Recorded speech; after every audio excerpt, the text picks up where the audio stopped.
Há exatamente um ano, o Brasil confirmava o primeiro caso de Covid-19 e hoje, um ano depois, o país registra mais de 10 milhões e 390 mil infectados, sendo mais de 10.500 mortes 1.500 mortes. 1.500, obrigada, Colombo, 1.500 mortes nas últimas 24 horas. Larissa Alvarenga. Há um ano, Elisa, foi registrado o primeiro caso da doença no Brasil e também na América Latina. De lá para cá, esses números dispararam em todo o país, e no mundo. Somente nas últimas 24 horas, o Ministério da Saúde confirmou quase 66 mil novos casos. E agora a gente tem mais uma grande preocupação, que é a variante do novo coronavírus. O ministro da Saúde, Eduardo Pazuello, disse que essa variante já se espalhou pelo Brasil e que a transmissão é 3 vezes mais rápida que a do vírus original. Vamos chamar então o Pedro Teixeira, que vai trazer mais detalhes para a gente, né, Pedro? Uma ótima sexta-feira para você.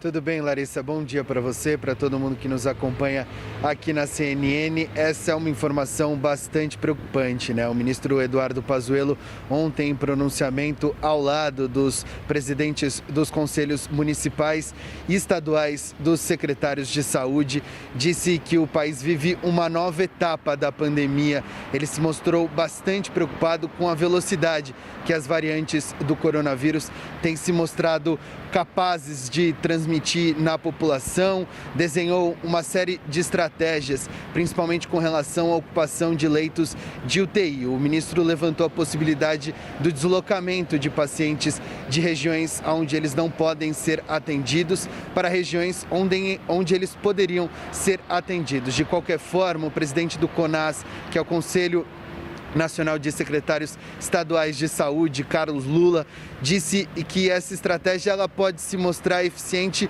num primeiro momento, mas que como as taxas de ocupação de leitos de UTI em todo o país estão bastante altas, se nada for feito, se as pessoas não se reservarem dentro de casa, se medidas de restrição de deslocamento não forem tomadas, essa estratégia pode não se tornar válida, afinal de contas, os leitos de UTI vão acabar desaparecendo em todo o país. O ministro Eduardo Pazuello também se mostrou bastante confiante com relação à vacinação em massa do país. Ele disse que o país tem capacidade de vacinar pelo menos metade da população até o começo do segundo semestre deste ano de 2021 e acha sim que o país pode vacinar toda a população até o final deste ano de 2021. É uma das estratégias desenhadas pelo Ministério da Saúde. Outro ponto que ele desenhou, o ministro Eduardo Pazuello, neste pronunciamento, são medidas urgentes, ou seja, o atendimento imediato das pessoas infectadas pelo novo coronavírus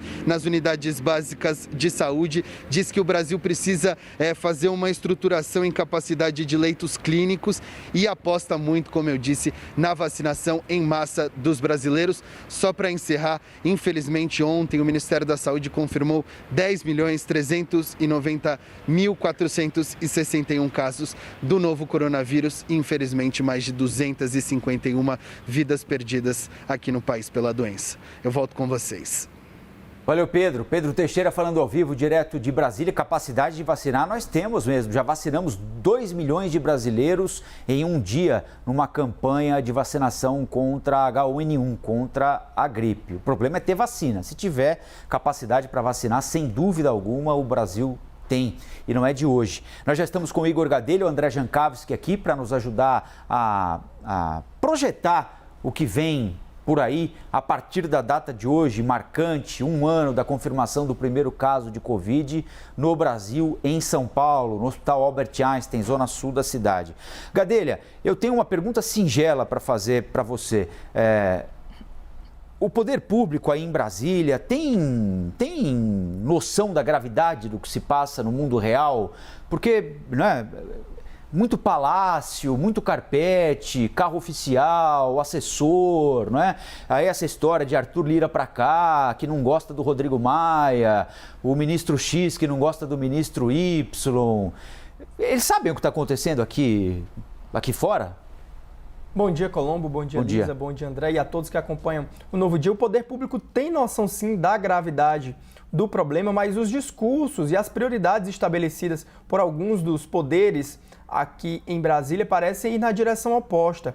A gente começa pelo Palácio do Planalto, essa análise. O presidente Jair Bolsonaro, embora as ações do Ministério da Saúde estejam aí em andamento, a retórica do presidente Jair Bolsonaro ela vai na direção oposta à da prioridade, né, que a pandemia tem. Ontem, né, no dia em que o Brasil, né, chegou ali, completou um ano do primeiro caso, né, de Covid-19, bateu recorde de morte, uma semana aí com recorde de mortes, o presidente Jair Bolsonaro, na sua live semanal, questionou a validade do uso de máscaras no combate à doença, sem falar na série de outras declarações que ele deu ao longo desse ano. No Congresso Nacional, a gente volta para a Câmara dos Deputados, em meio a toda essa pandemia, a necessidade de discussão aí da prorrogação do auxílio emergencial e das vacinas, a Câmara passou a semana se dedicando à PEC da imunidade parlamentar, que visa regulamentar ali o artigo 53 da Constituição